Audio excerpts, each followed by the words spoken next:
Welcome to Kambani Zambia TV, your home for fearless investigative journalism, bold analysis, and untold stories from Africa and around the world. If you're new here, hit that subscribe button, tap the like, and share this video to spread the truth far and wide. We dig deeper, ask the hard questions, and uncover what others won't. This is more than news. It's journalism that holds power to account. Let's get started. This is an emerging story of mystery, conflicting narratives, and the possibility of a truth so explosive it could shake Zambia and echo across borders. According to whispers that have now turned into loud public chatter, Edgar Lungu was allegedly shot 5 times under mysterious circumstances in South Africa. These are not unverified internet ramblings. These are claims circulating among political insiders, funeral industry sources, and even sections of the Zambian diaspora. The alleged shooting is said to have taken place in a setting far removed from the public eye, raising questions about whether this was an assassination, an accident, or something far more complex. It is alleged that if indeed the former president was shot 5 times, why has no official statement from either the Zambian or South African government addressed this directly? Why has no autopsy report been made public? And why, in a case involving such a prominent figure, are the facts so scarce? Adding to the mystery is the family's controversial decision. There will be no public viewing of Edgar Lungu's body. In a nation where public funerals for political leaders are a deeply rooted tradition, this decision has caused outrage, confusion, and widespread suspicion. Many believe the refusal is not simply a matter of privacy. They suspect it is to prevent the public from seeing something that might confirm the gunshot allegations. The court ruled that the body should immediately be surrendered to the Zambian authorities in South Africa. The news circulating is that the family has appealed the South African court ruling. On one side, Zambian government spokespeople have painted the death as a natural passing, an unspecified illness or sudden health failure. On the other, there are South African sources that have remained tight-lipped, neither confirming nor denying foul play. Family representatives have been inconsistent too, at times speaking of a peaceful passing, and at other times alluding to circumstances we cannot yet disclose. The contradictions are striking.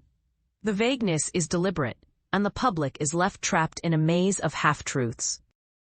Across Lusaka, Ndola, Kitwe, and beyond, conversations in markets, buses, and social gatherings are dominated by one question.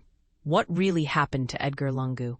The Zambian diaspora, particularly in South Africa, the UK, and the United States, is equally unsettled. Many view this not just as a mystery, but as a test of the country's commitment to transparency and justice. The political fallout has already begun. Opposition parties accuse the ruling government of being heartless and cruel. But is the truth being hidden by the opposition? The Patriotic Front's Secretary-General, Lungu's own party, said there was an independent investigation, while pro-government voices dismissed the rumors as a destabilizing ploy. This story is no longer confined to Zambia's borders. South Africa, the country where Lungu's death allegedly occurred, is now under scrutiny.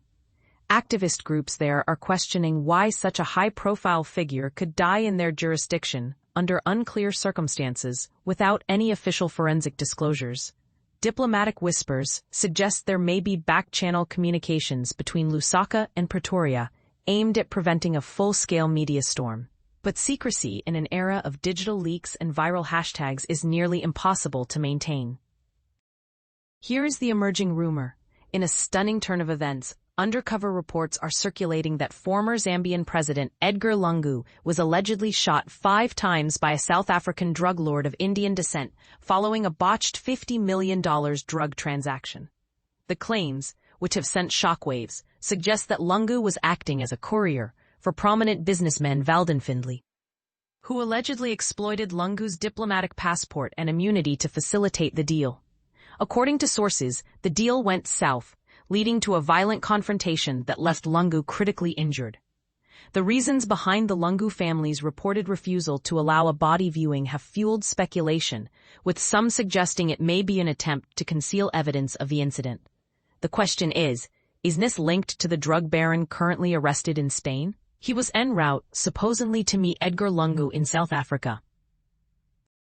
If Lungu was indeed shot, who would have wanted him dead?